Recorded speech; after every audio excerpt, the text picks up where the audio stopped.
What's up, guys? This is a None of Your Business podcast, a podcast where we talk about anything but your business and ask questions that's no one's business. Now, it is my mission to bring you inspiring storytelling from the heart. We all go through struggles. It doesn't matter what our background is, but we can overcome them. And I'm going to show you how. Thank you for joining me today. Now let the show begin.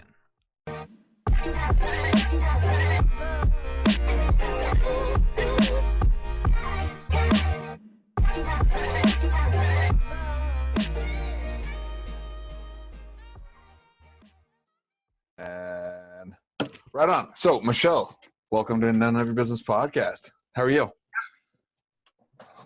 Doing well. How are you tonight? I'm doing well. So, who are you? What do you do? You already know my name. My last name is Greckney. It's pronounced many different ways, all incorrectly, but that is how you say it, Greckney. I'm 27 years old, and I run a business called East Coast Tags. Okay. And how did you get into that? It was a many-step process, beginning with graduating college, not really knowing how to enter the workforce. I was a biology major, but I Really? athletics leaving college than I did my actual major. That worked out. Various jobs from that, kind of seeing the managerial side of it and their lifestyle versus the bottom level lifestyle, and realizing that's where I wanted to be. Yeah, for sure. By the grace of just the universe, getting to work for people that have built their own business, working in their homes as their personal assistant. So really seeing the lifestyle side of it from their end, the hustle and the work that they put in, but the way that they got to interact with their family on a day-to-day basis still, and how it was really just they were building a life for themselves, not just a job, and then their life separated. I wanted those two things to be one. So that's how I started into the business world outside of school. Okay. So, you went in for biology, and then, did you graduate and you're just like, this is it? Okay. Well, that's okay. You're young, whatever. You're not supposed to know what you want to do when you're 19, so. I mean, I think it could have gone a bit better, to be honest. What do you mean by that? There's this idea that I've been playing around with for a little while, that there's this middle group of academics that are getting left behind. Okay. In sense to where people are paying attention enough, like No Child Left Behind type situation, but where their grades are well enough to where they don't need special attention to be brought with the rest of the group, but they're not so well that the teachers they're going to be great in whatever field that they're going into. They're kind of just going along with the flow of everything.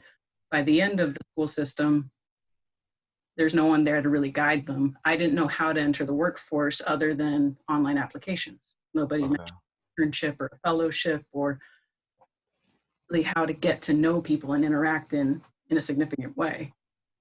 Okay. So you went and you just went and worked at a shop that was closing down or something?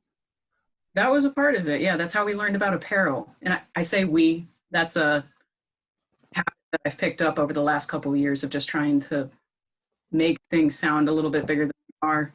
It's a little deceiving, but that's one of the things that I picked up from one of the people that I worked for over the years when she was working with her husband out of her home. So if I say we, it's really just me behind the computer. But you're right.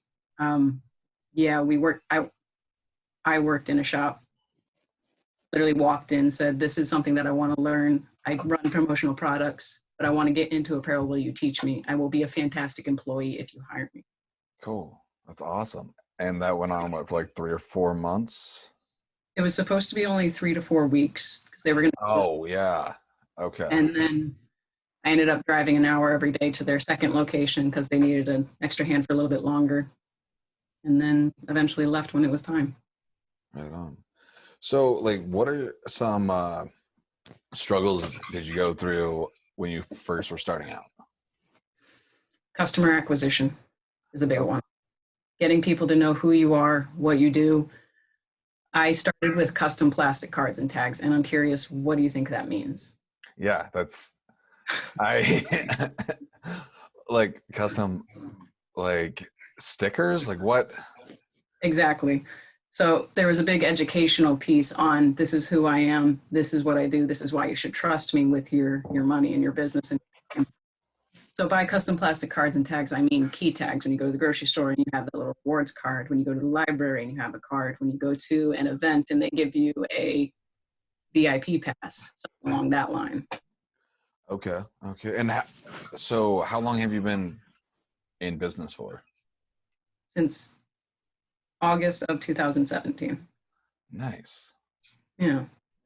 August 8th, 2017. I was bummed by the date. I know that because I really wanted it to be like 8/8/18.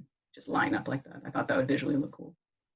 That would be cool, but Yeah. but you got it in 17? Yeah. The only reason I know that is because I'm bummed by the date. Oh, okay. Yeah. Like, okay, cool. So what did your lifestyle look like growing up? Like, how were you raised and what did that look like? I was raised by two very loving parents that are still together. They're going to celebrate their 33rd anniversary this year. Okay. Youngest child of two. My sister is 4 years older than I am.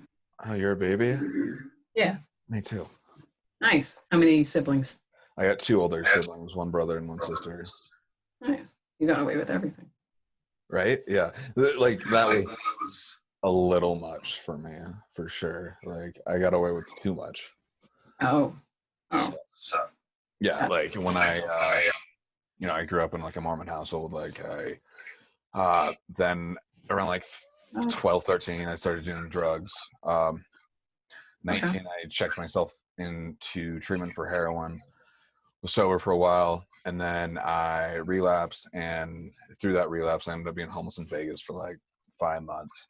I woke up in the ICU, and then when I woke up, I was like, man, like I gotta get back to sobriety. I gotta have a purpose. I gotta do something. Like if I know my story can benefit somebody else, that can be someone's path to success. So Absolutely. this is why this podcast, and like if I'm gonna be the best entrepreneur and help people, like why not learn from them? So Yeah.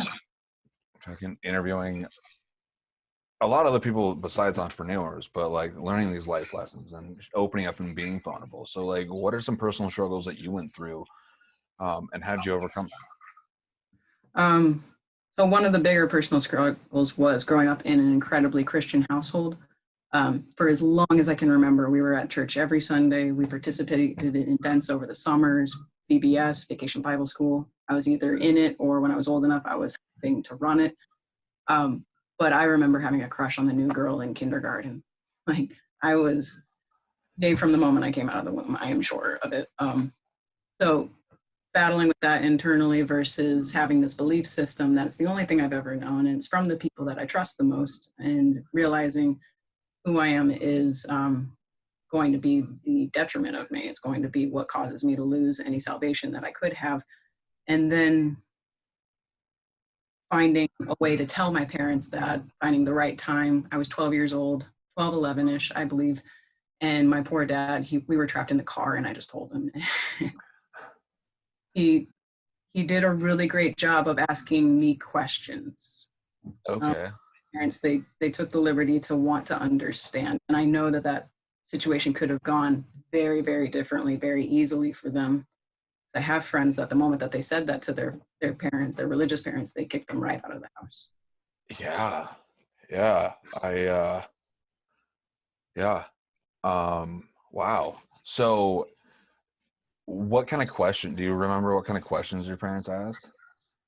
Well, I remember sitting in the car and saying, Dad, I like girls. And he said, well, do you like them as in you like hanging around them, or as you want to touch and kiss them? Or he wanted me to elaborate instead of just assuming what I meant by that, which incredible off the bat. Something I don't think he's ever gotten enough credit for. So that was one of the big questions. They did put me in therapy for a few weeks. It was a gentleman that they had found through the church. And so I went back and forth with the church a while battling with this. I haven't been for a long time. I still struggle with belief systems when it comes to Christianity. That's might be another subject. I'm not sure. I feel you. Yeah. So the very, very first session I remember having with this guy, and he said, you can trust me. I'll never say anything to anybody. But it just so happened that the following Sunday, what was the subject that was getting preached on? Homosexuality. No. Right. So it's a little convenient timing. And as a 12, 13-year-old kid, and you're learning who to trust in Right. systems, I just immediately shut up. Yeah. Every that we had from then on, I'm mistaken. I was wrong. I'm just kidding. I didn't mean it. Wow. So, Yeah. like, how did you cope with that? I think at that point it might have been a little bit of denial, trying to. I did take on a boyfriend at that time. Okay. High school. I was 14, 15 at that point. Really just, I can't not say knock it till I tried it, because that relationship did not go very far at all. It did not last very long. But really knowing that even holding his hand didn't really feel right. I wasn't emotionally connected to him. I was doing something out of movement and out of just really being able to say that I did. So after that, getting my first real girlfriend in high school and then learning that dynamic, again, my parents were very cautious, understanding. They wanted to learn, so they did let that progress, and they've never really said, no, you can't do this, or no, we won't let this person into our home. That's cool. Like the few conversations that I had with my dad, he's like, my son will never be a fucking faggot. So, like, that's awesome. Where are you from, if you don't mind me asking? Helena, Montana. Okay. Danbury, Connecticut, so possibly a different mindset from mid-central. Yeah, like, so up until like 3 years ago, Helena like did not like support anything gay. Like if they did, it was once on Blue Moon. And then now, like, instead of the pride going on in any other city but Helena, after the 25th anniversary of Big Sky Pride, they're having all the prides there now, and like the downtown, which our downtown is like a block, but they have like the pride flag in the window in their businesses now. So like slowly Helena is coming around.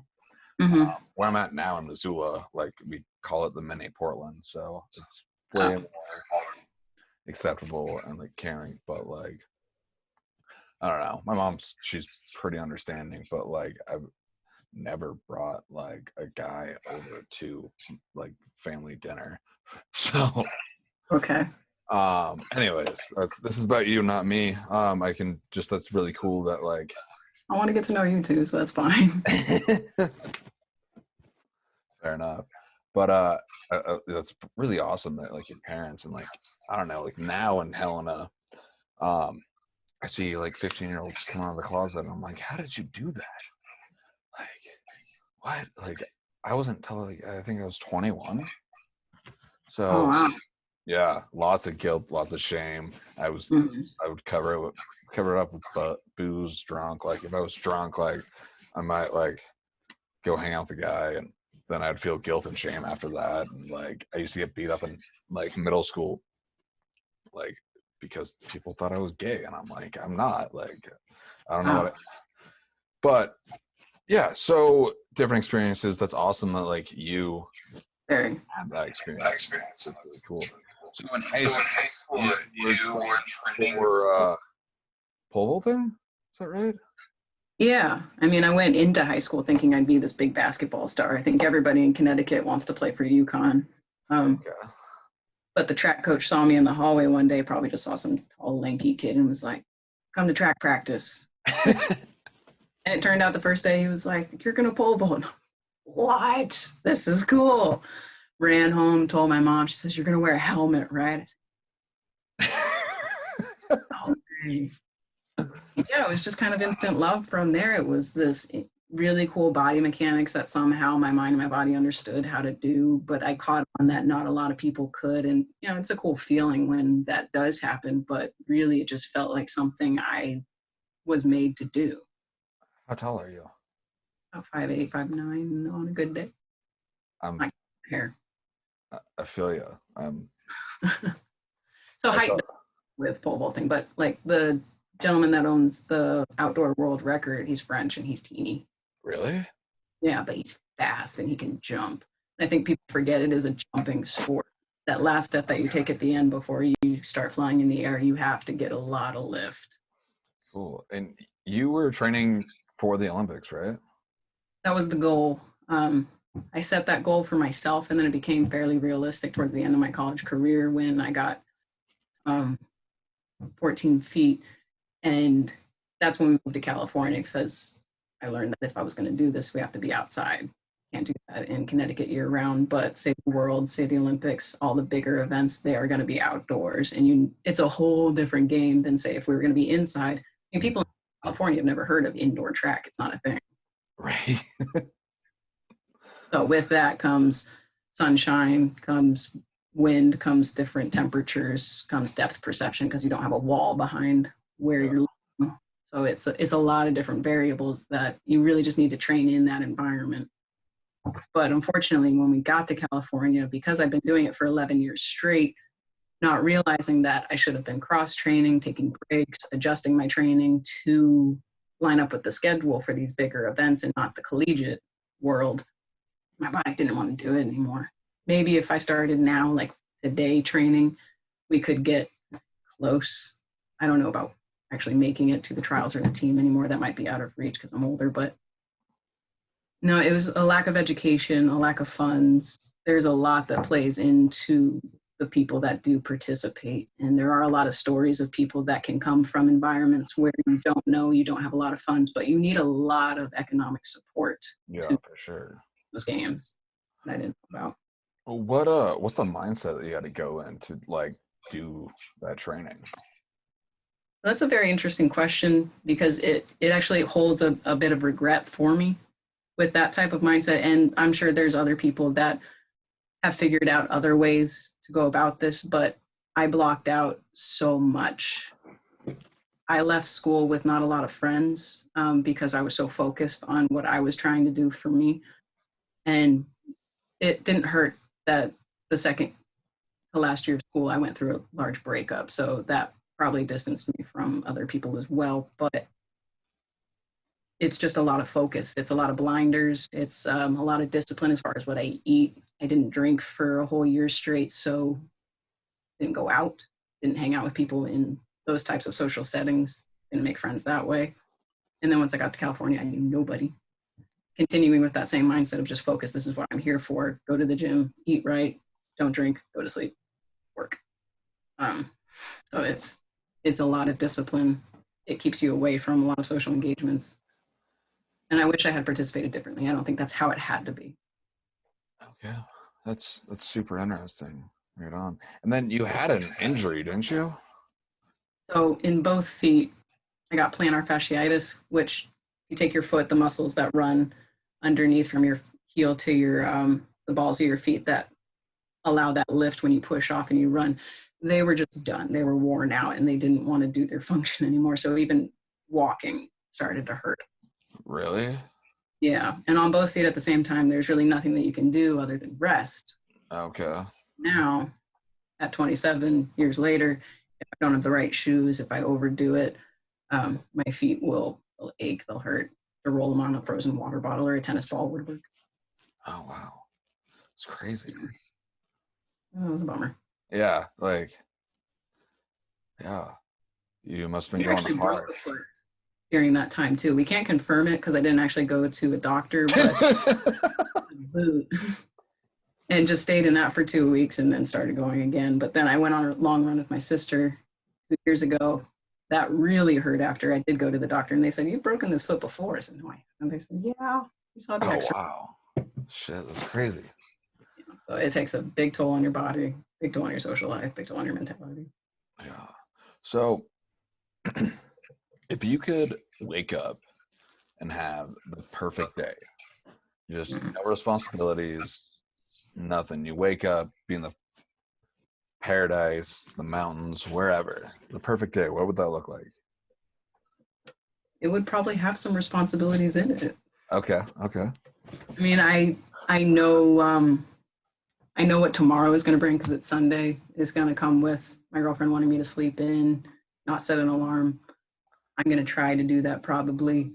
I'm still going to wake up before her because I'm a morning person. She's a night owl. And I'm going to want to get on my computer and look at stuff. And I can't set things down. I need something to do to occupy my mind, my hands. So days of rest are a struggle. It's not very often that I just want to lounge around in front of the TV. It would come with being productive. That would be an awesome day. Okay. And Getting to travel. right on.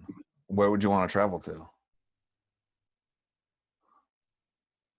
Some place that I've never been, but with somebody, not necessarily alone. I know some people do like to do that and they thrive with that. If I was going to travel, I would want to go with somebody, share that experience, maybe be responsible for having that experience with them, as in bringing them along. So Yeah, that's for sure. what I want to give to somebody as an experience, really. Yeah. No, I totally understand that. Makes sense. Yeah, no, absolutely. So what is something that you remember from your childhood? A memorable moment besides you coming out with your parents in the car. Yeah. I have that conversation with my parents every now and then of a memory that I think I have, and I ask them if it's true, and they're like, "No, that didn't happen." A lot of memories that we have are self-produced from just our mind filling in gaps.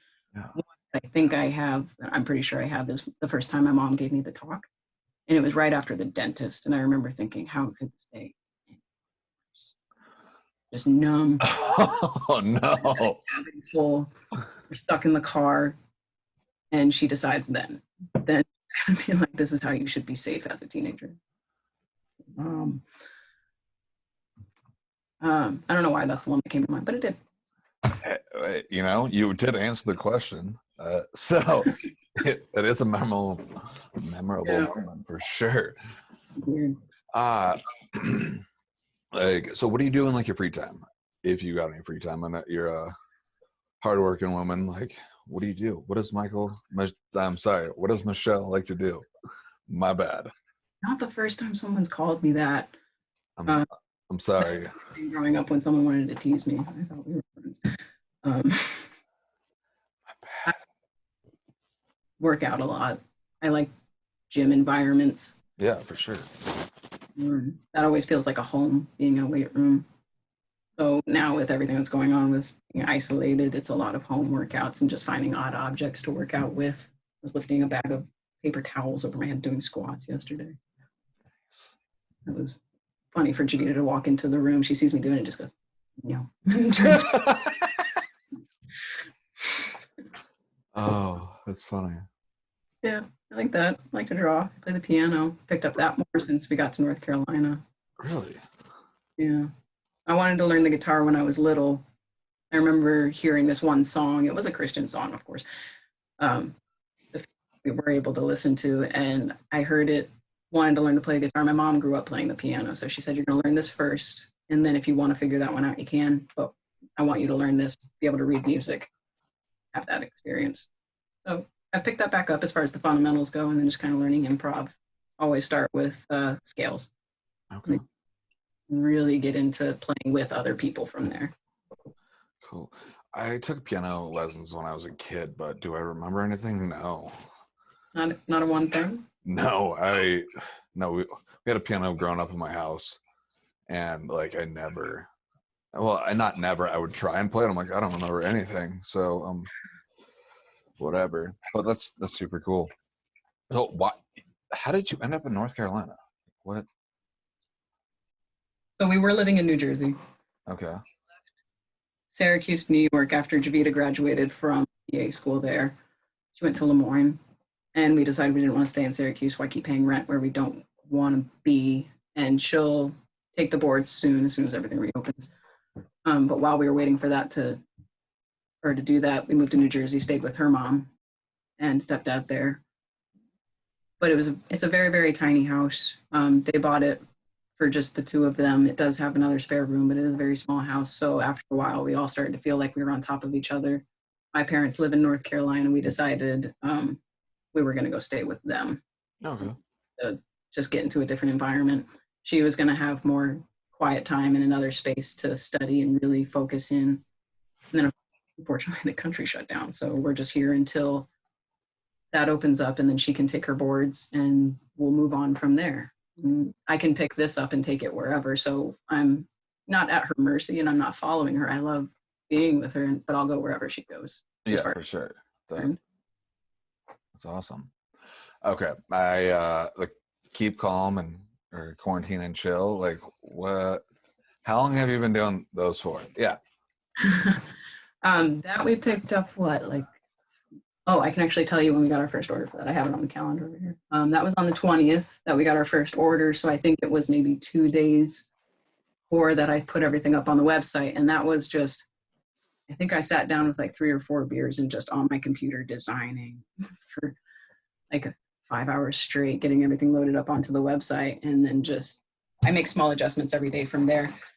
But that was, whenever I decide I'm going to create a line of clothing or a line of a design, then it's really just hood up, head down. Nobody talked to me for like 6 hours.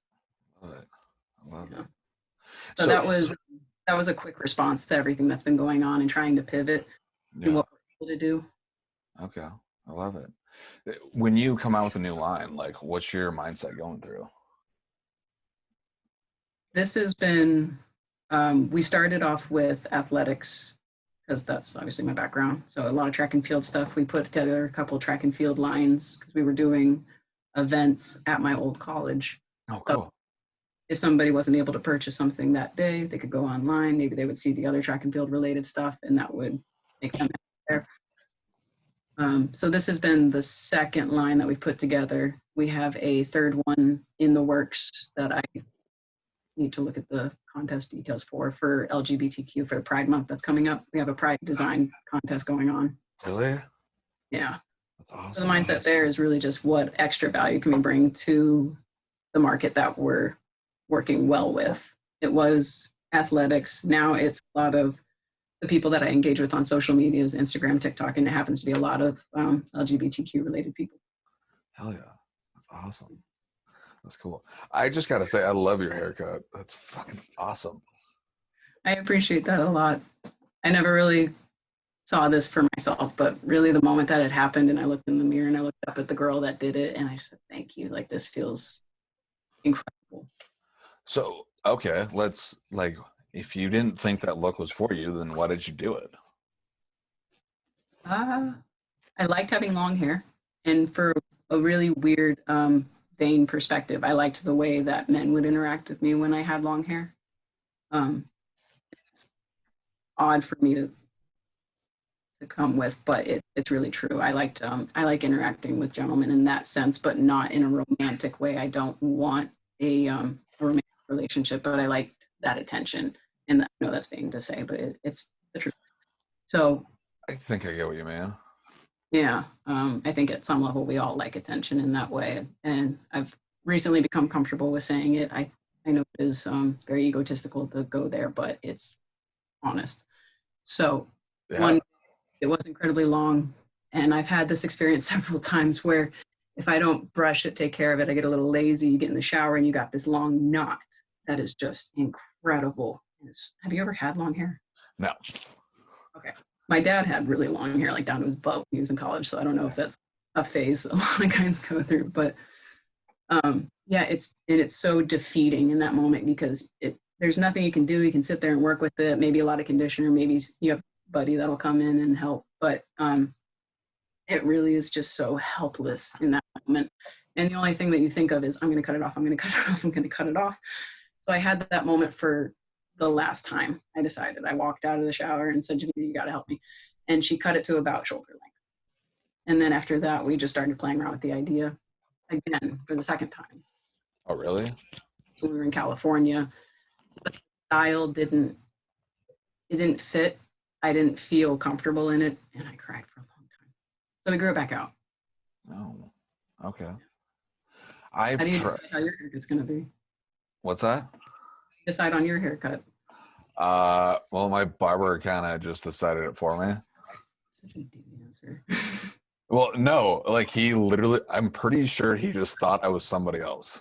And he's like, I haven't seen you in a while. I'm like, yeah. Like the usual. I'm like, yeah, sure. And about 10 minutes in, I'm like, oh my gosh, this is how I never have gotten my hair this way. But I'm like, Yeah, I like it. I just decided to roll with it. I'm like, if I don't like it at the end, I can just tell them to buzz it off. But Okay. I didn't have the heart to tell him, dude, I'm not so and so. But That's awkward. yeah, and he was doing such a good job. I'm like, okay, well, we'll see.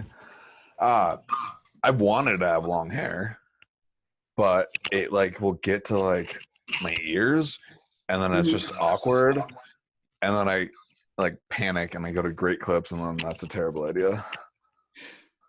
So Okay. yeah, it's time for a haircut, but no place is open right now, and it's Well, what we had to do was FaceTime a barber in, and Javita, we got clippers down from Walmart, and this is the first time she's ever used them. She just FaceTimed and walked her through how to do it and cut the top too. She did a really great job. really Yeah. right on. Cool. That's awesome. Try it again in a week. Right? Fair enough. Huh. I like it. So what is 3 tips that you could give somebody starting their own business? Learn your state's laws, for one, from like ground up, no experience. Is that what we're talking? Any 3 tips you want to give? I would want somebody to connect with a lawyer, connect with an accountant. Oftentimes they will answer your questions, at least your baseline questions, for free. Learn the tax laws. You don't ever want to be in trouble with the IRS, and you want to have a good relationship with a lawyer. So I would try and connect with professionals through, a lot of places will have a small business association, mostly like a community college. They'll have a lot of tips and a help center for free in their business department. I would connect with people there. I would want you to learn your town, your state's, your county's laws. You don't get in trouble in any sense there. I would want you to know your model. I don't think you need a business plan. I think there's 2 positions that people go on that. Either you absolutely don't need it, you need to just get started and go and figure it out, what works and what doesn't, fail quick, fail cheap, or you need to have everything written down in paper before you get started. That's, either one could work for somebody. I knew a model from a person that I had watched, one of the business owners, and we just went, and everything that I've done has been kind of pass fail. Whatever works, we're going to keep. Whatever doesn't, we're going to let go, and we're not going to get emotional about it. So that would be number 2, is just get started. A lot of this you won't know until you actually do it. Absolutely. And then 3 would be utilize free resources like social media. And that is how you will get traction from the start without any money into it. There are free ways to go about getting your business off the ground. Ultimately, you will have to put money into it, especially if it is a commodity that you're selling and not necessarily a service. I would utilize social media incredibly. I would post every single day. I would add content about your life. I would create a business page and a personal page on every single platform that you could, and try to use them appropriately, but volume. Reach as many people as you can, and then again, analyze what works, what doesn't, let go, keep moving forward. That's awesome. Thanks. That's awesome. Right on. Do you have a morning routine? I do. And it varies depending on where we're living at that time. Right now, wake up at 5:36, make a cup of coffee, try not to touch my phone, look at anything, any notifications until I've brushed my teeth, a cup of water.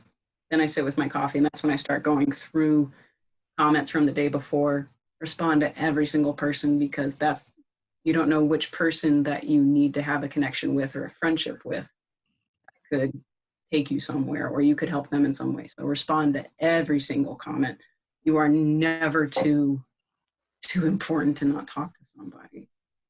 Is not a mindset I've ever, I don't consider myself important, is what I mean. I see people not responding, and I think they're missing an opportunity, is how I feel about that. So I sit and I look at things that people have said the night before while I was sleeping, after 5 p.m. when I'm with my family, and then start looking at trends that I could use to business advantage, things on TikTok that are applicable. Not every trend matters to you, and not everything is appropriate to Yeah. that you're trying to put out Okay. or standards that you have. So there's not everything that we do, but I start just taking note of what's happening. And then from there, I go into the office. I've already thought about what is more important that I need to start on. Usually the more energetic, expensive things I start first. They're not always the funnest, but I get them done. Balance my QuickBooks.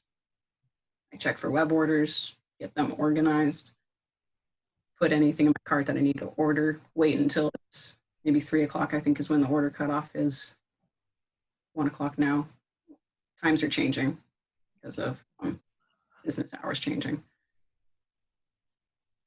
And then just holding with the punches from there. Awesome. Love it. I'm exhausted thinking about it now. I'm real honest.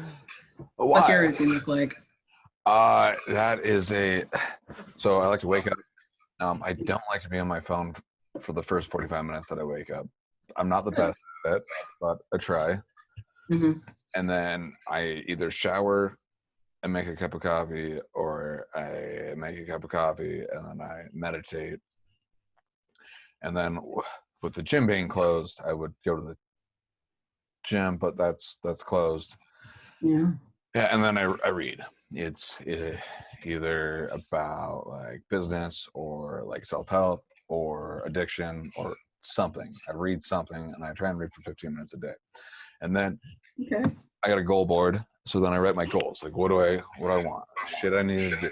Okay, I need to do my laundry, I need to work out, I need to do podcasting, my content, whatever. Shit I need to do. And then I just mark off. Or really today I haven't done shit, so that board looks terrible today. But I'm really I don't know, really just trying to focus on myself, because I'll get so dived into social media and like other platforms and like reaching out to people or Netflix binge, and I forget my morning routine. But that's how I like to start my day. Like I'm probably inconsistent 5 out of 7 days a week. Okay. You know, sometimes better, sometimes less. And then at night, I like to, reflect on my day. What could I have done better? Was I a dick to anyone? Do I owe an apology to anyone? And, who could I have helped? Who helped me? And I like to really reflect on that and meditate for about 5-10 minutes before I put down my phone. Well, like for the night, I put down my phone and I go to bed. I don't like being on my phone until I fall asleep. I don't like falling asleep with my laptop or TV going on. I like to have no technology. And again, I'm not perfect at it. Like sometimes, like last night I fell asleep watching Netflix. Like I'm no saint at doing this. But this is the morning routine and nightly routine that I like. Like I have to have a routine. If not, then I have no structure. If I don't have any structure, then I'm just scrolling on Instagram, wasting time, not doing anything. And then my mental health will go insane. And like, especially that I can't go to the gym right now, like I really have to double down on. Like, my mental health and like my self-development and becoming the best version of myself is something that's super important to me. And when I start off that way, then like I just get like, I'm already pretty crazy, but I get like weird crazy, and that's not good. I know what you mean. Yeah, like my best friend Michael, like she puts up with my weird crazy, and I don't know how the fuck she does it. She's a saint. But and then she calls me on bullshit. She's like, fucking just meditate or pause. I got a pause tattoo on my wrist. No kidding. So she'll just be like, just pause. And I'm like, okay, you're right. So I'll get so wrapped up in like anything. Somebody looking at me the right way or the wrong way. I'll just get so wrapped up. So for me, that nightly routine and morning routine is how I stay centered. Gotcha. That makes a lot of sense. Um, Getting your hormones balanced with the working out, and then the way that you perceive yourself when you're not, and those thoughts that start to spiral around, but the ones that you do have when you are in a good routine Yeah. add up as well. Yeah, absolutely. And when I'm not doing my routine, like I'll go eat like fast food during those times, and then it's just really just stirring the pot of being Mhm. super crazy. When I do my routine, I eat healthier. Again, I'm no saint at eating healthy, but I tend to eat healthier when I'm in the funk of good routines. Gotcha. So where can people find you?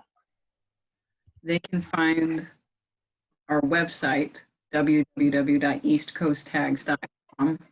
We're working on adding blog information there that would be beneficial to somebody learning about the industry, learning about me personally, learning about, yeah, let's go with that since I can't think of what else to say. We have a business and a personal page for almost every platform. Snapchat's the only one that I haven't really invested in. So Twitter, everything is Michelle Greckney, or it is East Coast Tags. Same thing with TikTok, Michelle Greckney, East Coast Tags. Same thing with Instagram. Same thing with Facebook. Same thing with LinkedIn. LinkedIn is a lot of fun right now. It's basically a business Facebook is how I'm looking at it. So a lot of people putting up their lives, but with a little bit of a business twist. So it's mostly serious, but children are starting to get added. This is my partner. This is my husband, my wife. This is what I'm doing on the weekends.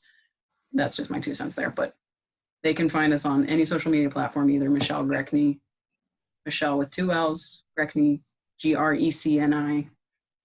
Nobody wants to spell it right, or East Coast Tags. Oh, love it. Love it. Sorry for the rant. What? Trying to work on not rambling as much and just answering concisely. Oh, no, you're ramble all the way. Fuck it. Yeah. Never mind. I love it when people ramble. It's like, tell me more. It's like, tell me more. Oh, okay. Okay, so are you sitting down? You are? Did I lose your audio? Did you? The fuck? Can you hear I think me? I did. Unfortunately. Can you hear me?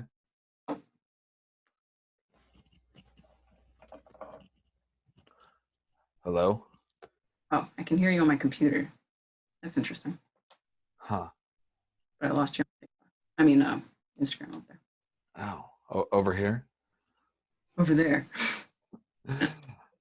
So what is your message to the world? Well, on the one branded shirt that we have on the website, it says grind, trust, never give up. And I put that initially because it was a cute alliteration. But really it encompasses everything that I've done so far. It's a lot of focus and it's a lot of hard work. It's a lot of looking at a bigger picture, celebrating minor wins, but trusting that all the little work that you're doing will accumulate and then just not quitting on the days you really want to. That would be my message. That's awesome. Fucking love it. Thank you.